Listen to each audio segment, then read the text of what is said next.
विनाश काले विपरीत बुद्धि। जय श्री कृष्णा। दोस्तों, यह विषय बहुत ही ज्ञानवर्धक है। दोस्तों, एक छोटी सी कहानी के माध्यम से जानते हैं कि आखिर अभिमान का सिर नीचा क्यों होता है। कृपया कहानी में अंतिम तक बने रहे। समुद्र तट के एक भाग में एक टिटहरी का जोड़ा रहता था।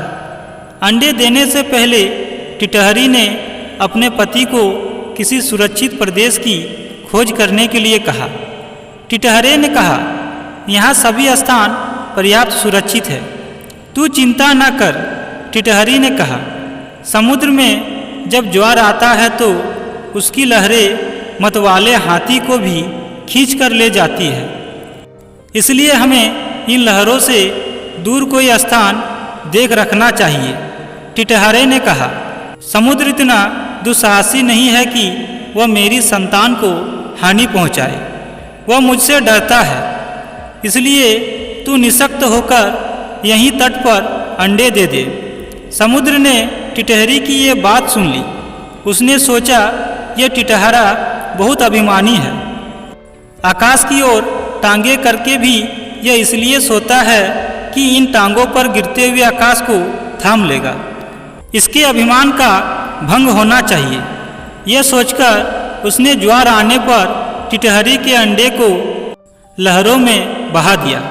टिटहरी जब दूसरे दिन आई तो अंडे को बहता देखकर रोती विलखती टिटहरे से बोली, मूर्ख, मैंने पहले ही कहा था कि समुद्र की लहरें इन्हें बहा ले जाएगी, किंतु तूने अभिमानवश मेरी बात पर ध्यान नहीं दिया। अपने परियोजनों के कथन पर भी जो कान नहीं देता उसकी दुर्गति होती ही है। इसके अतिरिक्त बुद्धिमानों में भी वही बुद्धिमान सफल होते हैं जो बिना आई विपत्ति का पहले से ही उपाय सोचते हैं, और जिनकी बुद्धि तत्काल अपनी रक्षा का उपाय सोच लेती है। जो होगा देखा जाएगा कहने वाले शीघ्र ही नष्ट हो जाते हैं।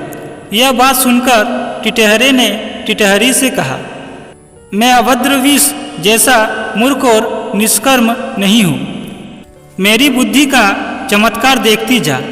मैं अभी अपनी चोंच से पानी बाहर निकालकर समुद्र को सुखा देता हूँ। टिटहरी ने कहा, समुद्र के साथ तेरा वैर मुझे शोभा नहीं देता। इस पर क्रोध करने से क्या लाभ। अपनी शक्ति देखकर हमें किसी से वैर करना चाहिए, नहीं तो आग में जलने वाले पतंगे जैसी गति होगी। टिटहरा फिर भी अपनी चोंचों से समुद्र को सुखा डालने की डींगे मारता रहा। तब टिटहरी ने फिर उसे मना करते हुए कहा कि जिस समुद्र को गंगा जमुना जैसी सैकड़ों नदियाँ निरंतर पानी से भर रही है, उसे तू अपनी बूंद भर उठाने वाली चोंचों से कैसे खाली कर देगा। टिटहरा तब भी अपनी हठ पर तुला रहा। तब टिटहरी ने कहा, यदि तूने समुद्र को सुखाने का हठ ही कर लिया है तो अन्य पक्षियों की भी सलाह लेकर काम कर। कई बार छोटे दो प्राणी मिलकर अपने से बहुत बड़े जीव को भी हरा देती है, जैसे चिड़िया कटफोड़े और मेढक ने मिलकर हाथी को मार दिया था। टिटहरा ने कहा, अच्छी बात है, मैं भी दूसरे पक्षियों की सहायता से समुद्र को सुखाने का यत्न करूंगा। यह कहकर उसने बगुले, सारस, मोर आदि अनेक पक्षियों को बुलाकर अपनी दुख कथा सुनाई। उन्होंने कहा, हम तो अशक्त है, किंतु हमारा मित्र गरुड़ अवश्य इस संबंधों में हमारी सहायता कर सकता है। तब सब पक्षी मिलकर गरुड़ के पास जाकर रोने और चिल्लाने लगे, गरुड़ महाराज, आपसे रहते हमारे पक्षी कुल पर समुद्र ने यह अत्याचार कर दिया। हम इसका बदला लेना चाहते हैं। आज उसने टिटहरी के अंडे नष्ट किए हैं, कल वह दूसरे पक्षियों के अंडे को बहा ले जाएगा। यह अत्याचार की रोकथाम होनी चाहिए, अन्यथा संपूर्ण पक्षी कुल नष्ट हो जाएगा। गरुड़ ने पक्षियों का रोना सुनकर उनकी सहायता करने का निश्चय किया। उसी समय उसके पास भगवान विष्णु का दूत आया। उस दूत द्वारा भगवान विष्णु ने उसे सवारी के लिए बुलाया था। गरुड़ ने दूत को क्रोधपूर्वक कहा कि वह विष्णु भगवान को कह दे कि वह दूसरी सवारी का प्रबंध कर ले। दूत ने गरुड़ के क्रोध का कारण पूछा तो गरुड़ ने समुद्र के अत्याचार की कथा सुनाई। दूत के मुख से गरुड़ के क्रोध की कहानी सुनकर भगवान विष्णु स्वयं गरुड़ के घर गए। वह पहुँचने पर गरुड़ ने प्रमाणपूर्वक विनम्र शब्दों में कहा, भगवान, आपके आश्रम का अभिमान करके समुद्र ने मेरे साथी पक्षी के अंडे का अपहरण कर लिया है। इस तरह मुझे भी अपमानित किया है।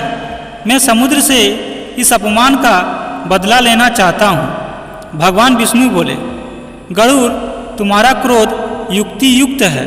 समुद्र को ऐसा काम नहीं करना चाहिए था। मैं अभी समुद्र से उस अंडे को वापस लेकर टिटहरी को दिलवा देता हूँ। उसके बाद हमें अमरावती जाना है। तब भगवान ने अपने धनु पर आयोग वान को चढ़ाकर समुद्र से कहा, दुष्ट, अभी उन सब अंडे को वापस दे दे, नहीं तो तुझे क्षण भर में सुखा दूंगा। भगवान विष्णु के भय से समुद्र ने उसी क्षण अंडे वापस दे दिए। इस कहानी से हमें यह शिक्षा मिलती है कि हमें शत्रु की शक्ति का अंदाज़ा नहीं होता है। इसलिए शत्रु छोटा हो या बड़ा, हमें बिना विचार विमर्श किए उन पर आक्रमण नहीं करना चाहिए, अन्यथा परिणाम पराजय ही होगी।